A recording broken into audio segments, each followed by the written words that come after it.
everyone, I'm going to quickly go over how to apply our Java gel stains. You just want to apply it in nice even strokes to get coverage over your entire piece. So you can see I'm just getting in the grooves here. Nice and simple. You can apply by brushing, wiping, or spraying it on.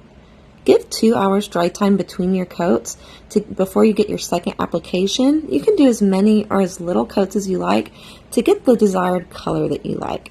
I personally prefer to see the grooves on the inside of the wood a little lighter, so this is about as dark as I'm going to go, but I think the final product came out really beautiful.